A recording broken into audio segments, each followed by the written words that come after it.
Hello students, welcome to my YouTube channel tutorial classes by Garima Singh. आज हम लोग BCA 4th same की maths पढ़ रहे हैं जिसका नाम है मैथमेटिक्स थर्ड और इसकी यूनिट 6 हम लोगों की चल रही थी। तो यूनिट 6 में हमें कुछ क्वेश्चन हम लोगों के इम्पॉर्टेंट क्वेश्चन रह रहे हैं। जितने भी क्वेश्चन हमने बताए हैं उसको प्लीज़ ज़रूर प्रैक्टिस करके ही एग्ज़ाम देने जाइएगा, क्योंकि जितने भी क्वेश्चन हम पढ़ा रहे हैं वो सारे ही क्वेश्चन बहुत इंपॉर्टेंट हैं। ठीक है, तो देखिए हमारा क्वेश्चन है d2y by dx2 plus 9y is equal to cos 3x। तो ये दो क्वेश्चन हमने पूरे करके दिखा दिए हैं। नेक्स्ट क्वेश्चन में हम केवल पर्टिकुलर इंटीग्रल निकालना बताएंगे, क्योंकि ऑक्सिलरी इक्वेशन और कॉम्प्लीमेंट्री फंक्शन आपको निकालना आ चुका है। शुरुआत के 2 लेक्चर में हमने पूरे क्वेश्चंस बताए थे। पर्टिकुलर इंटीग्रल में एक्चुअली राइट हैंड साइड पे जो वैल्यू होती है तो डिफरेंट मेथड हो जाता है उसको सॉल्व करने का। इसलिए अभी कुछ क्वेश्चन्स हमें ऐसे बताने हैं जिसमें आप पर्टिकुलर इंटीग्रल कैसे निकालोगे वो देखना। ठीक है, तो देखिए सबसे पहले इसमें ऑक्सिलरी इक्वेशन निकालते हैं। M square plus 9 is equal to 0। हमने क्या किया, M square is equal to के इस तरफ ले गए, -9 हो गया। तो m is equal to under root -9। अब आपको पता है कि -1 की जगह हम आई स्क्वायर लिख सकते हैं।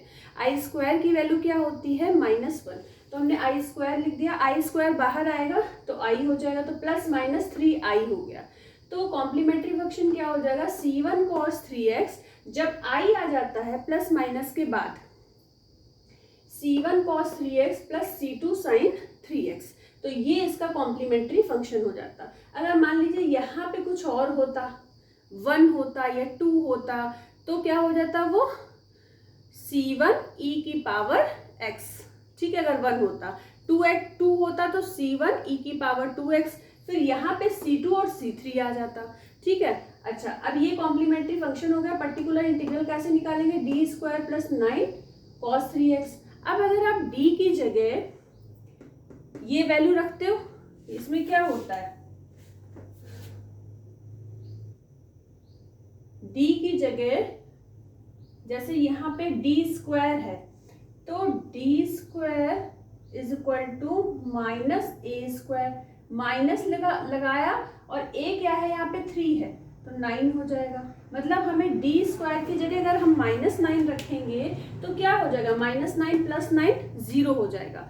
तो अब क्या करें, 0 हो गया तो पूरा जो हमारा फंक्शन ही है सब नॉट डिफाइंड हो जाएगा।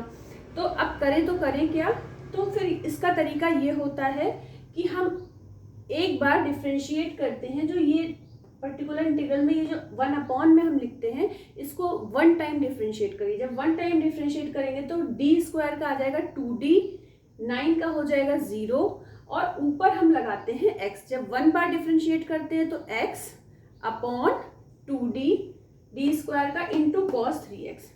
अब देखिए अपॉन में d का मतलब क्या है कि आगे जो फंक्शन लिखा हुआ है उसको हमें करना है इंटीग्रेट। अब ये जो हमने x लिखा है ये x को इंटीग्रेशन के बाहर लिखते हैं। ठीक है, ये शॉर्टकट मेथड है जो हम आपको बता रहे हैं, जिससे आप बहुत ही आसानी से क्वेश्चन को सॉल्व कर लोगे। तो ये x आपने बाहर निकाल लिया, x/2।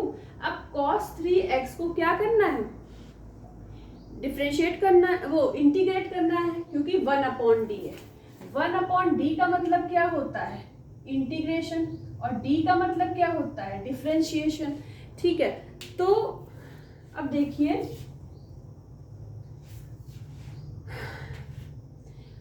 तो cos 3x का इंटीग्रेशन क्या हो जाएगा, sin 3x अपॉन 3, ये हमने लिख दिया। अब इस 3 का इस 2 से मल्टीप्लाई हो जाएगा तो x अपॉन 6 sin 3x, ये आ गया पर्टिकुलर इंटीग्रल। तो हम जनरल सॉल्यूशन लिखते कैसे हैं, complementary function plus particular integral. तो कॉम्प्लीमेंट्री फंक्शन ये है, पर्टिकुलर इंटीग्रल ये है, दोनों को ऐड करके हमने आंसर लिख दिया। अब हमारा क्वेश्चन नंबर 2 है d की पावर 4y dx की पावर 4 माइनस y e की power x into cos x।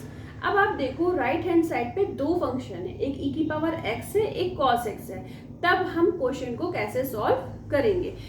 ठीक है, तो देखिए सबसे पहले हमने ऑक्सिलरी इक्वेशन निकाली कैसे, d की पावर, अब m की पावर 4 माइनस 1 हो जाएगा। तो m की पावर 4 है तो उसको हम क्या लिख सकते हैं, a square minus b square के फॉर्मूले से, m स्क्वायर -1 m स्क्वायर +1। अब फिर A square minus B square का फॉर्मूला बन रहा है, तो m plus one M minus one, तो m की दो वैल्यू आ गई plus one minus one, M square plus one is equal to अगर जीरो है तो देखिए जैसे हमने M square is equal to minus one आ जाएगा, M square plus one is equal to zero है तो एम स्क्वायर माइनस वन हो जाएगा, माइनस वन इंटू आई स्क्वायर हो जाएगा, अंडर रूट के अंदर ले जाएंगे, बाहर निकालेंगे तो प्लस माइनस आई इंटू वन, वन को जरूरी नहीं होता लिखना तो प्लस माइनस आई आ गया, ठीक है। तो प्लस माइनस आई को आप क्या लिखोगे, कॉस, सबसे पहले प्लस माइनस वन आया है उसको, उसके लिए क्या लिखोगे, सी वन ई की power X plus C two E की पावर माइनस एक्स, तो प्लस माइनस वन का हो गया। अब ये M square is equal to plus minus I है, एम स्क्वायर नहीं होगा एम होगा ना, प्लस माइनस आई है, तो प्लस माइनस आई है तो फिर आई, जब आई आ जाता तो हमारा फंक्शन क्या हो जाता है, फिर c3 cos x, अब c1 c2 यूज कर चुके हैं तो c3 लिखेंगे, c3 cos x plus c4 sin x। अगर i के साथ 2 होता या 3 होता, मान लो 2 होता तो 2x लग जाता, अब यहाँ पे i के साथ 1 है, 1 को लिखा नहीं जाता तो cos x sin x, ठीक है। तो ये कॉम्प्लीमेंट्री फंक्शन हो गया। अब पर्टिकुलर इंटीग्रल निकालने के लिए भी हमने वही मेथड करा, जैसे इसको हमने लिखा था ना M square minus one M square plus one, तो D square minus one D square plus one E की पावर एक्स कॉस एक्स। अब हम जब भी ई की पावर एक्स किसी भी फंक्शन के साथ आता है तो सबसे पहले हम ई की पावर एक्स वाले फंक्शन को सॉल्व करते हैं। तो ई की पावर एक्स को हमने क्या किया, यहाँ लेफ्ट हैंड साइड पे लिख लिया। अब ई की पावर एक्स का मतलब क्या है कि ए की वैल्यू 1 है, ई की पावर ए एक्स होता है तो ए की जगह पे क्या है 1 है, तो 1 है तो हम डी की जगह पे क्या लिखेंगे, डी प्लस वन, ठीक है। तो यहाँ डी स्क्वायर माइनस वन है तो डी प्लस वन का स्क्वायर माइनस वन, फिर डी प्लस वन का स्क्वायर माइनस वन, ठीक है। एक में प्लस वन लिखिए और एक में माइनस वन लिखिए, ठीक है। तो अब देखिए एक मिनट, इस वाले क्वेश्चन को हम फिर से देख लेते हैं, यहाँ तक तो ठीक है, एक बार इसको हम जरा फिर से देख लेते हैं, ठीक है, फिर बताते हैं।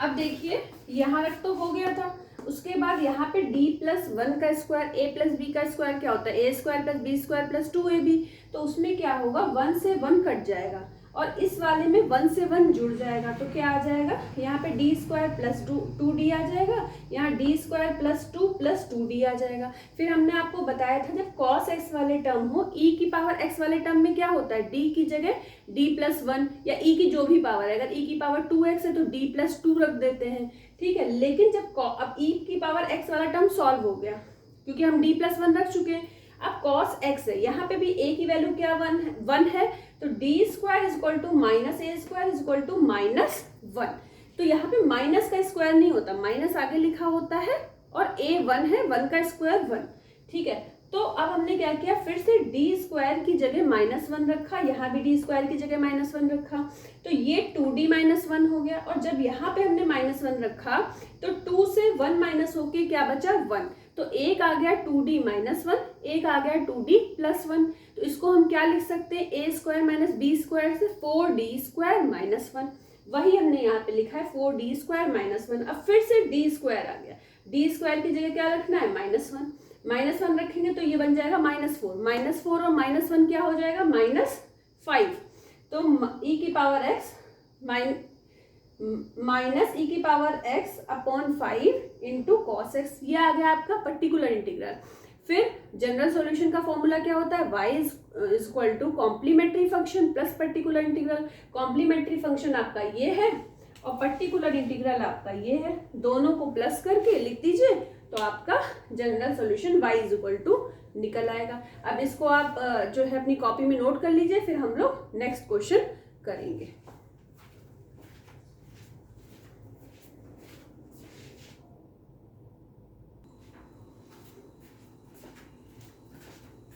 अब देखिए क्वेश्चन नंबर 3 है हमारा, D square minus one Y E की पावर एक्स कॉस एक्स, ठीक है। प्रीवियस क्वेश्चन से मिलता जुलता है, तो इसमें हमने ऑक्सिलरी इक्वेशन की value m is equal to plus minus one निकाल ली, तो c1 ई की पावर x प्लस c2 ई की पावर माइनस एक्स हो गया। 1 upon D square minus one E की power x cos X, E की पावर x को हमने इधर लिख लिया लेफ्ट में और e की पावर मतलब a x होता है तो a की वैल्यू क्या है 1 है। तो अभी हम e की पावर x वाले टर्म को सॉल्व करने के लिए जो पावर होती है तो वो d में ऐड हो जाती है। तो d प्लस 1, d की जगह हमने क्या लिखा d is equal to d plus 1, d plus 1 का स्क्वायर माइनस 1। इसको जब सॉल्व करा तो d स्क्वायर प्लस 2d बचा। अब cos x को सॉल्व करना है तो cos x के लिए क्या होता है d square is equal to minus a square is equal to minus 1, ये वैल्यू है। तो हमने क्या किया d स्क्वायर की जगह माइनस 1 रख दी तो minus 1 plus 2d into cos X आ गया। अभी भी d आ रहा है तो कैसे सॉल्व करें, cos x में तो cos x हो या sin x हो तो d स्क्वायर होना चाहिए। तो 2d माइनस 1 था, हमने इसके कॉन्जुगेट से ऊपर नीचे मल्टीप्लाई कर दिया 2d plus 1 upon 2d plus 1। तो ये बन गया 4d स्क्वायर माइनस 1, ये हो गया 2d प्लस 1। ठीक है, तो d स्क्वायर की जगह हमने फिर से माइनस 1 रख दिया तो माइनस 5 आ गया e की पावर x। अब 2d cos x, तो 2 इंटू कॉस एक्स का डिफ्रेंशिएशन माइनस साइन एक्स, फिर 1 से मल्टीप्लाई हुआ cos x में तो cos x आ गया, तो वही हमने यहाँ पे लिख दिया। अब ये पर्टिकुलर इंटीग्रल मिल गया है तो जनरल सॉल्यूशन क्या हो जाएगा, कॉम्प्लीमेंट्री फंक्शन में पर्टिकुलर इंटीग्रल ऐड कर देना। अब देखिए क्वेश्चन 4 में हमने क्या निकाला है, पर्टिकुलर इंटीग्रल। ऑक्सिलरी इक्वेशन लिखने के बाद आप कॉम्प्लीमेंट्री फंक्शन निकाल लेना, और पर्टिकुलर इंटीग्रल इसका कैसे निकालेंगे वो हम बता रहे हैं जब राइट हैंड साइड पे एल्जेब्रिक वैल्यू है हो जैसे एक्स स्क्वायर। तो हम कॉम्प्लीमेंट्री फंक्शन इस वैल्यू को लिखा D square plus 2d plus 2 into x square. तो सबसे पहले आप बाइनोमियल थ्योरम जब आपने पढ़ी होगी तो दो फॉर्मूले पढ़े होंगे, 1 अपॉन 1 प्लस एक्स की फॉर्म में अगर कुछ लिखा हो तो उसको हम 1 प्लस एक्स की पावर माइनस 1 लिख सकते हैं, और जब उसको एक्सपेंड करते हैं तो वैल्यू आ जाती है 1 minus x plus x square minus x cube plus x की पावर 4 माइनस एक्स की पावर 6 डैश डैश डैश।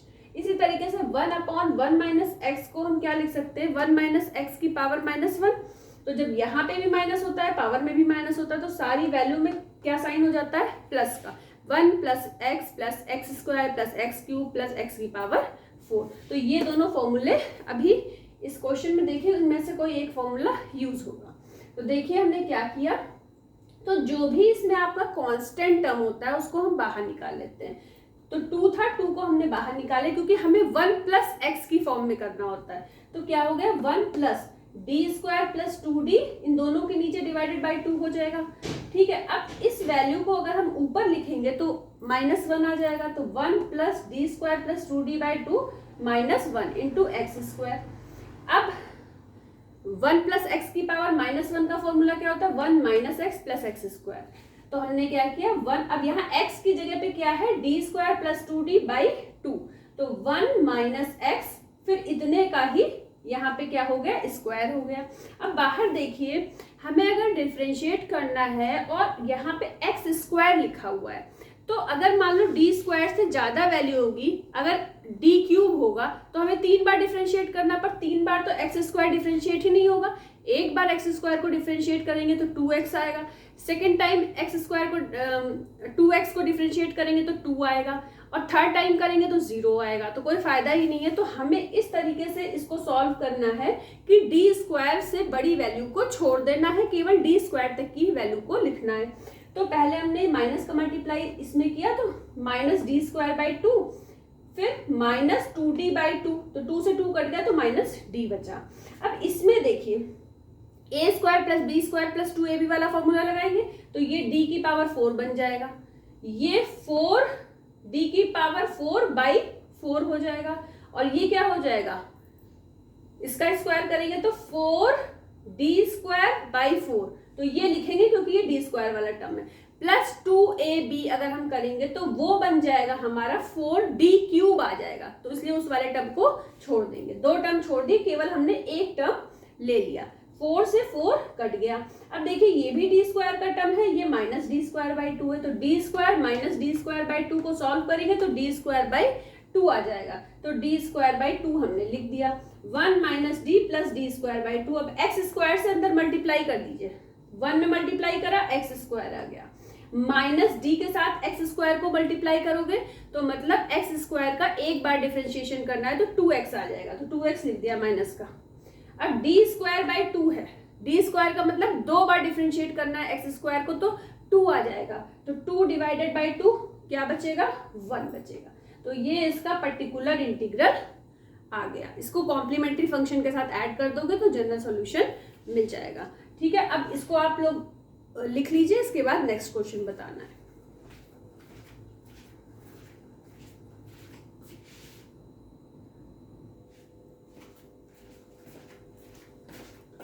अब देखिए ये क्वेश्चन नंबर 5 है हमारा, D square minus 2d plus Y is equal to X square E की power 3x।